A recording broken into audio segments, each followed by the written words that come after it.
Good morning, everyone. This is my last session with you. And today, we are going to be working on our essays. We're going to be writing essays. The essays that we write today will be based on the plans, the notes and the plans that we made on Monday the 17th of August. If you have any of the notes from Monday's session, then please take them out, have them with you, make sure you have them ready to hand. If you weren't at Monday's session or you don't have the notes, don't worry too much. We are going over the same text which was that of The Strange Case of Dr. Jekyll and Mr. Hyde. So we're going to think about how to write an essay today based on the plan. Before I get on with the writing of the essay and actually getting down to work, I just want to go over a few very important terms that we use for all sorts of essays. So I'll just quickly go over this with you.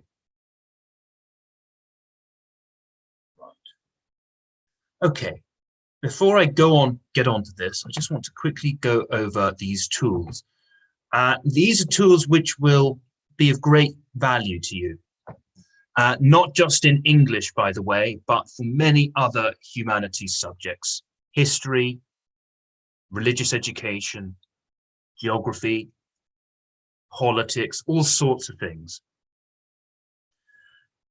I have written here phrases that we use to begin and develop an argument at the start of an essay. Very important to use some of these if possible. Firstly, to begin with. And then as we develop the argument more and we add things that agree with what we previously said, we might say, in addition to this, as well as this, moreover. Not only was that the case, but moreover, this was also the case. Furthermore, and further to that.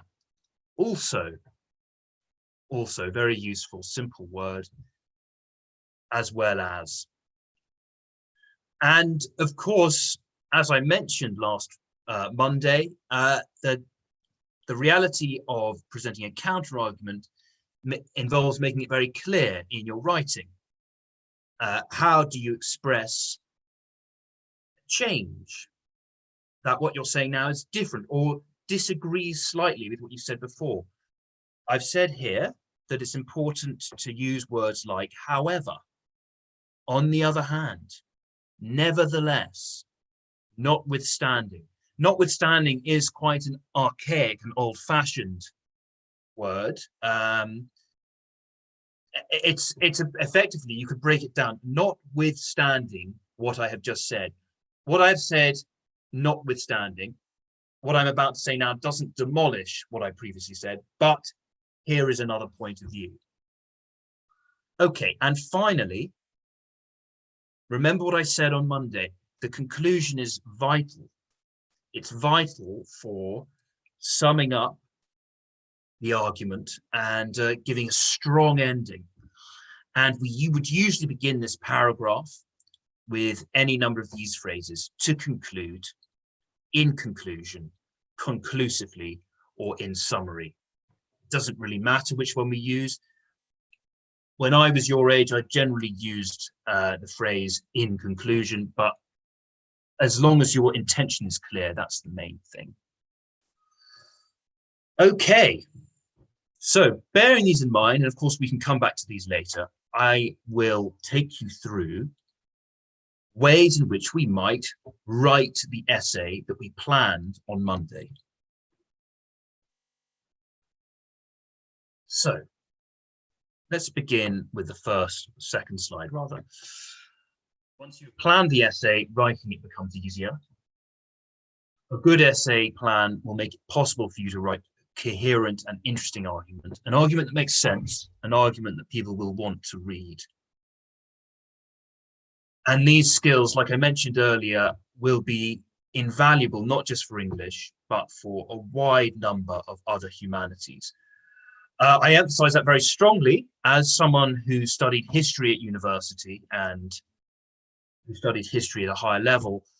So many of the things I'm going to talk about today would be relevant to history. I know not all of you are doing history, but it's worth bearing that in mind. These are transferable skills. These are skills which can be used in other ways. And maybe at the end of the session, I can talk about how essay writing skills might be useful in the professional world, thinking about how they might be useful later on in life when you've left school. Okay, let's just remind ourselves of the text. The strange case of Dr. Jekyll and Mr. Hyde. We looked at a passage, 3 paragraphs, which narrated a series of events. Remember, Mr. Utterson, the lawyer, accompanied by the police officer, Inspector Newcomen, is visiting a very dark and sinister part of London. Who are they looking for? They're looking for Dr. Jekyll, possibly the man who lives with him, Mr. Hyde. They know very little about what's been going on, but terrible events. They hear reports of a murder, and what they see is very unsettling. And the old lady who is responsible for the upkeep of Dr. Jekyll's house is a very elusive, sinister. Remember that description of her. Her manners were smoothed over with hypocrisy. We're going to come back to that description. And then, of course, you have the force, the threat of the law, and the main characters going into the house at the end of the passage. So I'm going to remind you of the introduction that I wrote. Here we are. So the title, remember, it'll always be a question similar to this. How does Robert Louis Stevenson, the author, create an atmosphere of mystery, danger, and suspense in this scene of Dr. Jekyll and Mr. Hyde? Okay. Strong essay title like that, usually beginning with the word how, why. And I wrote, Robert Louis' atmosphere of mystery, danger, and suspense in this scene through 1, his description of this poor and lawless part of London. 2, the author's description of the heavy fog adds to the sense of mystery in this scene, while 3, the actions of the main characters create suspense. 3 points in my introduction. Maybe when you get more confident, you could add 4 points in your introduction, possibly even 5.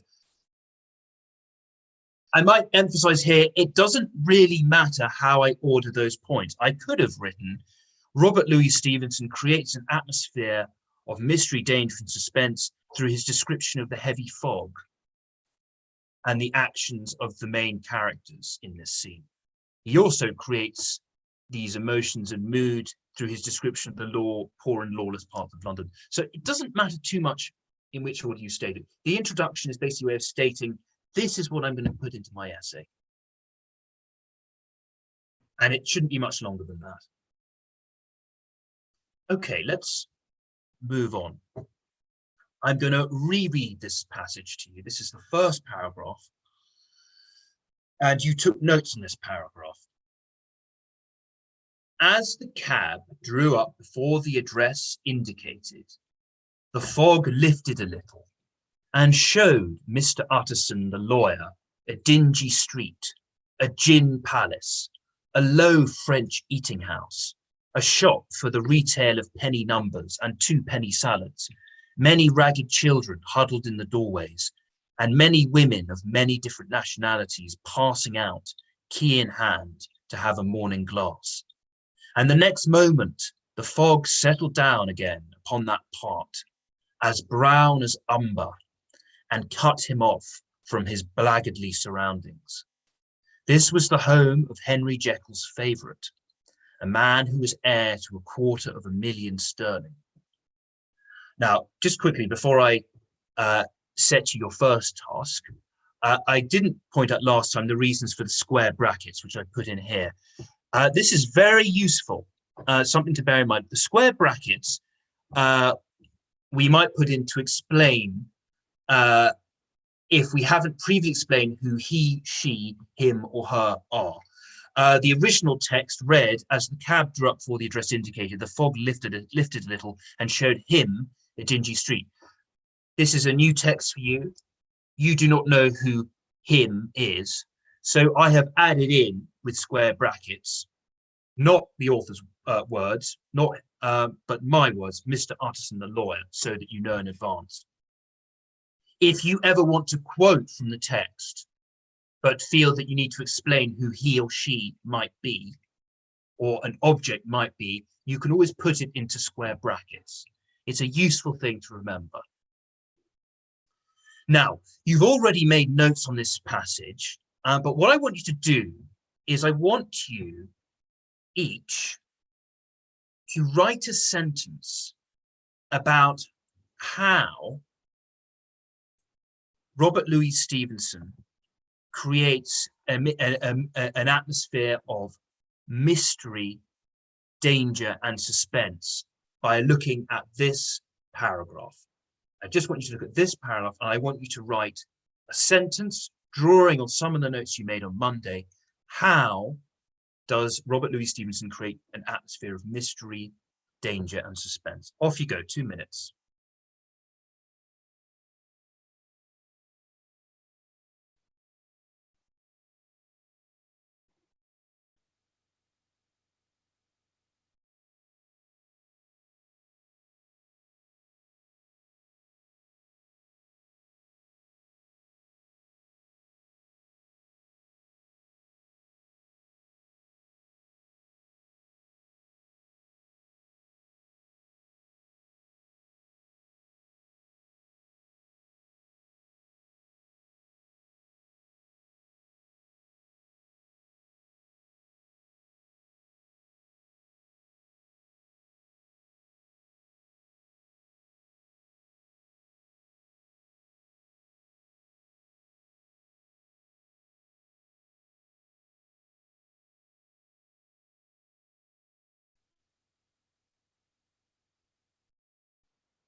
Twenty seconds.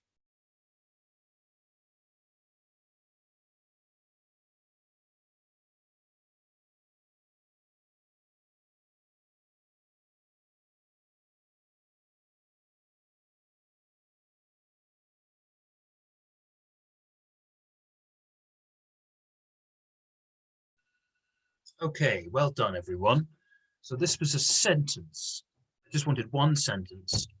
And don't worry if you found this difficult. This is something which really does get easier the more you do it. Part of an art of writing an essay is knowing how to put some of our wonderful ideas into coherent sentence form so that our essays read well. So I'm going to now take you through how I wrote down this passage. Some of what I have may be very similar to what you've written. If it's not, don't worry. This is something that, you know, again, this is something which comes with time and practice. So I wrote here, this is paragraph 1. Robert Louis Stevenson creates an atmosphere of mystery and danger in this passage through his description of location. What I've got there is the first sentence, just laying it out. This is what I'm going to talk about, his description of location. The author describes what Mr. Utterson sees, quotes, a dingy street, a gin palace, a low French eating house, a shop for the retail of penny numbers and 2-penny salads. Okay, so statement, example in the quote, comment or Explanation of example. Adjectives like dingy and low capture the negative connotations associated with these past places.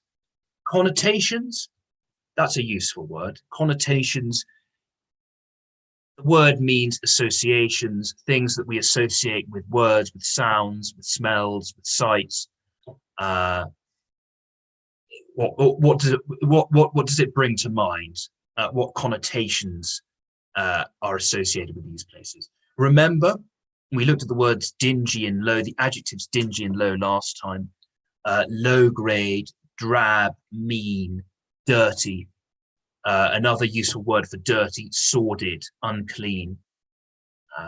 Low, somewhere where low mannered people might live, disreputable. Okay, that's my first example in this paragraph. Then I move on to another example.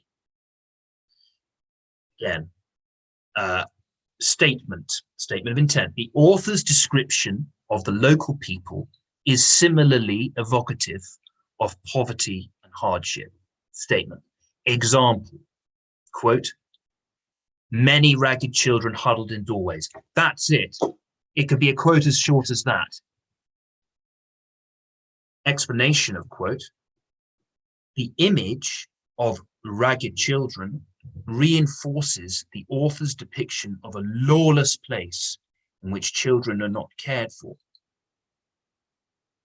Okay, so that, taken as a whole, would be an adequate first paragraph. Now, as I said on Monday, while there is a correct structure to an English essay, there isn't necessarily, you're not necessarily ordered to pick the same examples. You know, you're all different individuals. You may have picked different things from the text. If we go back to the text, some of you may have picked, and many women of many different nationalities passing out key in hand to have a morning glass. Well, what does that, that's, you say, he evokes a mystery of chaos and of lawless behavior, many women of many different nationalities passing in and out of the houses. Perhaps the repetition of many evokes a sense of how another way of life, a very strange, disordered way of life, exists in this part of London, in a way with these people ungovernable, not bound by the same laws that bind other people. So that is an example of a strong first paragraph. I'm going to show you, right, we'll move on to the next passage, which I will read to you. An ivory-faced and silvery-haired old woman opened the door. She had an evil face, smoothed by hypocrisy, but her manners were excellent. Yes, she said, this was Mr. Hyde's, but he was not at home. He had been in that night very late, but had gone away again in less than an hour. There was nothing strange in that. His habits were very irregular, and he was often absent. For instance, it was nearly 2 months since she had seen him, till yesterday. Okay, everyone, I want you, just going back to the title again, I want you to write a sentence based on your notes on how the author creates an atmosphere of mystery, danger, and suspense in this paragraph. Off you go, 2 minutes.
20 seconds.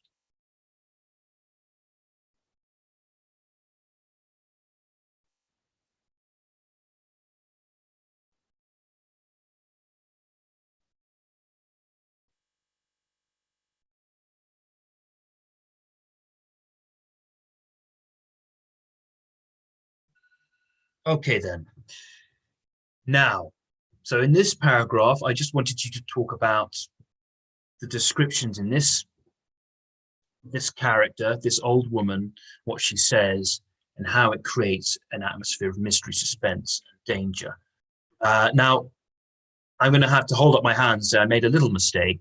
My examples here refer to the fog, and it's not that was a mistake on my part because the descriptions of the fog are in this paragraph. I'm going to read you what I said about the fog, but then we're going to have a think about what we can draw from this paragraph. So what I've said about the fog, sense of mystery, I remember I've used the same structure, always good to remember. So begin with a statement. Robert Louis Stevenson further creates a sense of mystery and wonder through his descriptions of fog. Statement. The author follows what Mr. Utterson sees amidst the fog. The fog lifted a little and showed him a dingy street. So point, quote, comment. As the fog subsides, we as readers are able to see what Mr. Utterson sees, the dingy streets and other sights. Furthermore, it could be argued that the fog is personified as a malign force. The author writes, quote, the next moment the fog settled down again upon that part as brown as umber and cut him off from his belaggardly surroundings. It is as if the fog deliberately acts as a thick barrier as brown as umber, preventing Utterson from finding Dr. Jekyll. Now, that would be an adequate passage if you were to take it as a whole. Let's just go back here. Let's focus on this passage alone. What in this passage might be taken as a sentence which illustrates how Robert Louis Stevenson creates an atmosphere of mystery, danger, and suspense. And of course, you might hone in on the ivory-faced and silvery-haired old woman, an evil face smoothed by hypocrisy. You might, so that might be your first point. Remember the whole idea of her presenting a face to the world which belies her malicious character, how she is mysterious, sinister, unknown. And then, of course, the sinister way in which she speaks. Again, it's reported speech. So at this point, we don't actually have her speech in quotation marks. It's reported speech. It's what it's reported she says to Mr. Utterson and the policeman. Yes, she said, this was Mr. Hyde's, but he was not at home. He'd gone away in less than an hour. There was nothing strange in that. Really? Nothing strange in that? His habits were very irregular. Well, what does that mean? And he was often absent. Often absent. Why is he often absent? All of these would be useful quotations to illustrate how Robert Louis Stevenson creates an uneasy atmosphere here. Is this woman lying, or is she telling the truth? To what extent is she telling the truth? You know, how you know what's really going on inside this house? What's the reality behind her vague and strange descriptions of her master's behavior? So those two points would be, I would say, possibly the main focus of the second paragraph. Okay, we'll move on to the third passage now. Third and final paragraph. Very well then. We wish to see his rooms, said the lawyer. And when the woman began to declare it was impossible, I had better tell you who this person is, he added. This is Inspector Newcomen of Scotland Yard. A flash of odious joy appeared upon the woman's face. Ah, said she, he is in trouble. What has he done? Mr. Utterson and the inspector exchanged glances. He don't seem a very popular character, observed the latter. And now, my good woman, just let me and this gentleman have a look about us. You'll have to excuse my attempt at a Cockney accent. Of course, like I mentioned on Monday, Robert Louis Stevenson, who was Scottish, was very interested in accents, and he captures he creates a sense of character by by articulating the way that people speak in London, and the way police officers would have spoken in London at this time. And that gives a wonderful touch to the scene. You can almost hear, okay, perhaps not with my impression, but if you were to imagine it in your own way, you could hear what Inspector Newcomen might sound like. Now, what I want you to do is I want you to, again, reread this, and I want you to pick and write one sentence based on the notes you made before in this passage about how Robert Louis Stevenson creates an atmosphere of suspense, mystery, and danger from this paragraph. Off you go, 2 minutes.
Thirty seconds.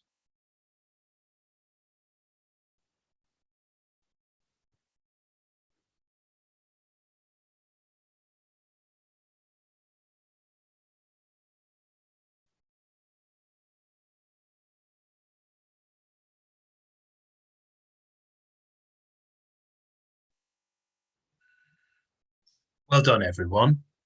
Okay. Now, again, I must emphasize, the examples you choose don't have a right or wrong answer.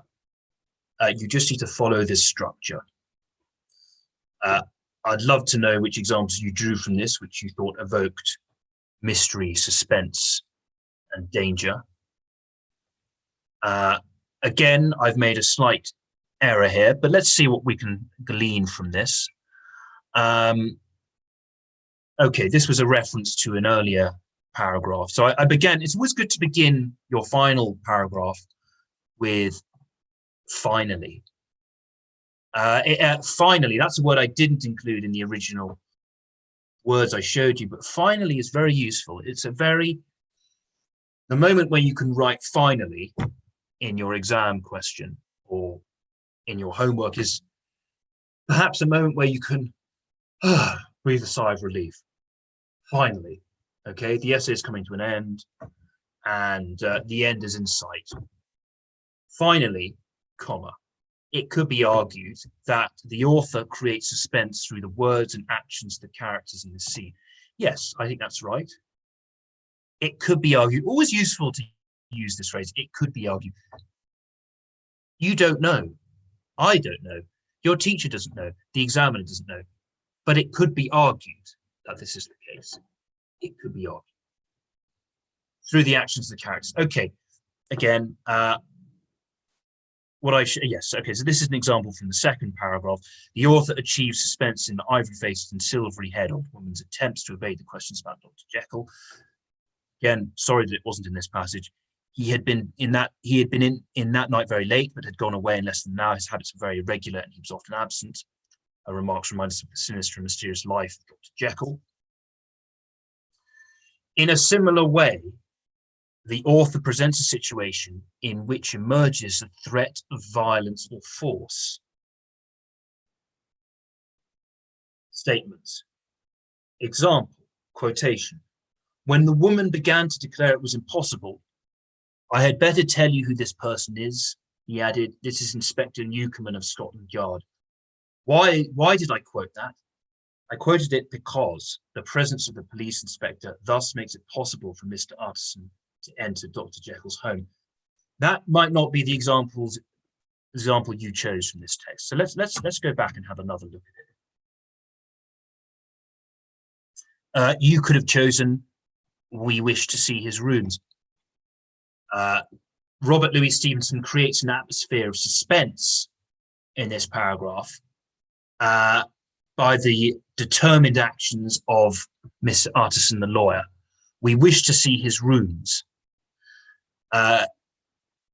This demonstrates the lawyer's determination to persevere in spite of the vague and misleading information he's been given. A flash of odious joy appeared upon the woman's face. Ah, said she, he is in trouble. What has he done? Okay. He creates an atmosphere of mystery, suspense, and danger. She's frightening. She's sinister. Remember what I said on Monday. Odious, very strong adjective. Hateful, malevolent, vindictive. Someone who gets rather excited about the misfortune or the pain of other people. A flash. You can imagine it. You can see it in people's eyes. A flash of odious joy appeared upon the woman's face. And you hear her voice, a bit like a cackle, an evil witch. Ah, said she, he is in trouble. What has he done? Go on, tell us. You could have chosen that. This shows the malevolent character of the old woman, her desire to believe that the worst has happened. Something violent or frightful has happened. Or indeed, you could quote the Cockney accent of the police inspector. You don't seem a very popular character. From what I can see, whether it's Dr. Jekyll or Mr. Hyde here, he don't seem a very popular character. People here are scared of him. The police officer is putting his foot down. And now, my good woman, just let me and this gentleman have a look about us. Get out of the way now. What you have is the force of the law coming into a lawless area to resolve a mystery and a crime. But you have the drama, the build up to that, the uncertainty as to what has happened. And the words of the characters carry us along and tell the story. So any of those from the text would be an appropriate way to write about how the author creates an atmosphere of suspense, mystery, and danger. So this is it's very formulaic. We did go over this in the plan, but it really is very much a case of having everything in order. Once you have everything in order and you know what text you're looking at, it becomes much easier to think about what you want your essay to look like. Now, I'm going to come to the conclusion now. Remember what I said last time, the conclusion is essential because it ties up your argument at the end. It provides a very complete ending, and it's your way of demonstrating to your teacher or the examiner that you understand your own argument, that you have, you've worked very hard to create a coherent and interesting argument, quoting from the text, commenting, quoting, and explaining. And here is, in a way, your reward. This is your opportunity to say, so here it is, taken as a whole. Perhaps it might be the conclusion is your opportunity to brag a little bit. This is what I present to you. And mine is quite generic. In conclusion, Robert Louis Stevenson creates an atmosphere of mystery, danger, and suspense through his description about the location of people living there, his description of the fog, which remains a feature throughout the passage, the action and words of the characters in the scene, which creates suspense. Now, through my own error, you didn't get to look at the fog too much. So what I want you to do is I want you to look at the sentences that you've written based on these 3 paragraphs, and I want you to write your own conclusion, a concluding sentence based on the 3 sentences that you've written. Okay? I just want a sentence. If you can do 2 sentences, great, but I only need 1. Okay, I'm going to give you 2 minutes again. Off you go.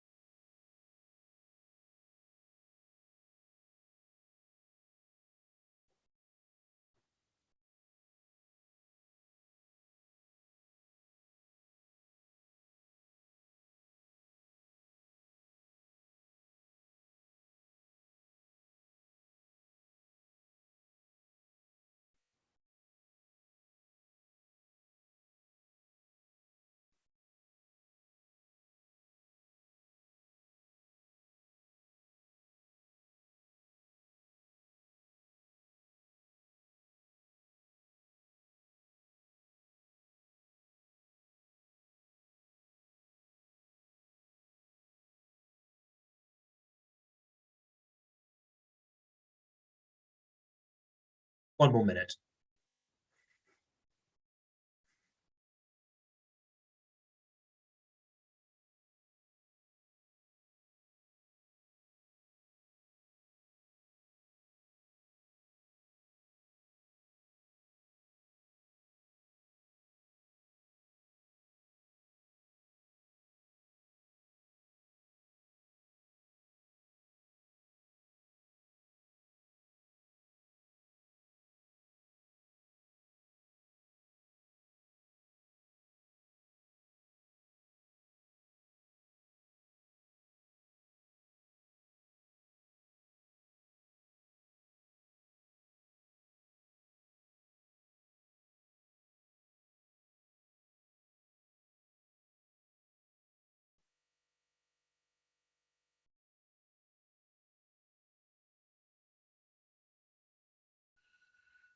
Well done, everyone. Okay. Okay, then. So a concluding sentence.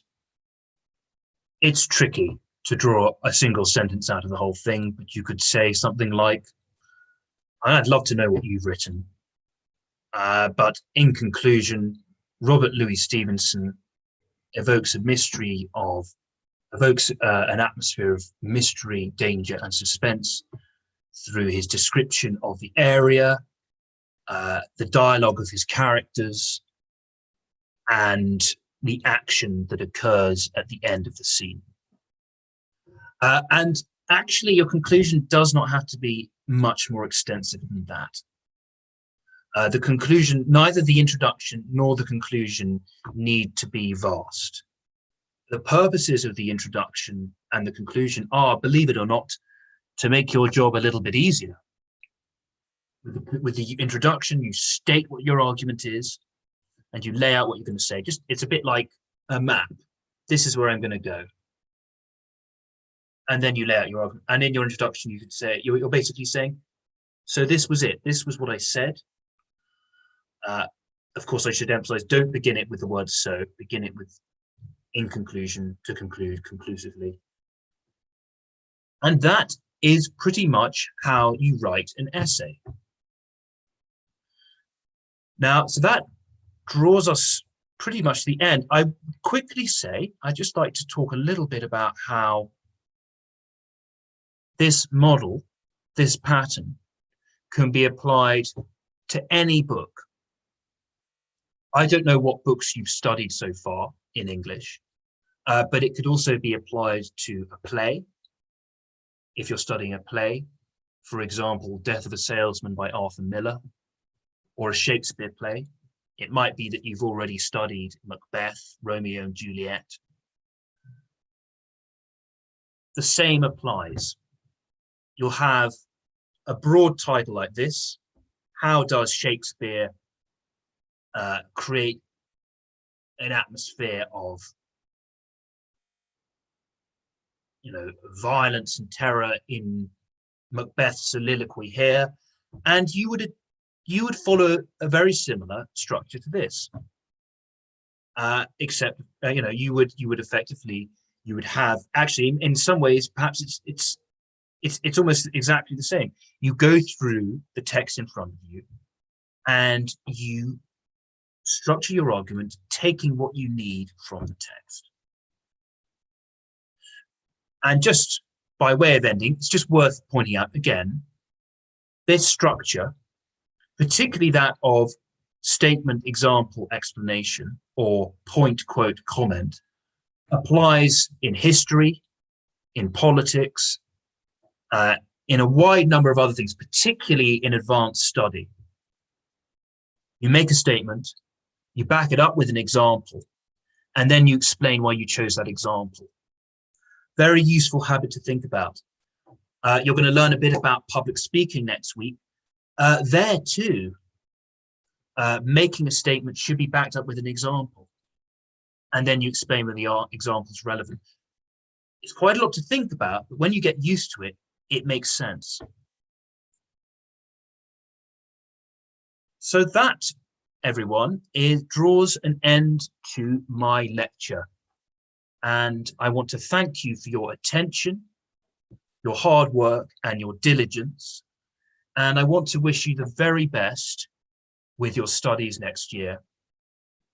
And I would love to see anything that you've written. You must talk to the Middlesex team about that.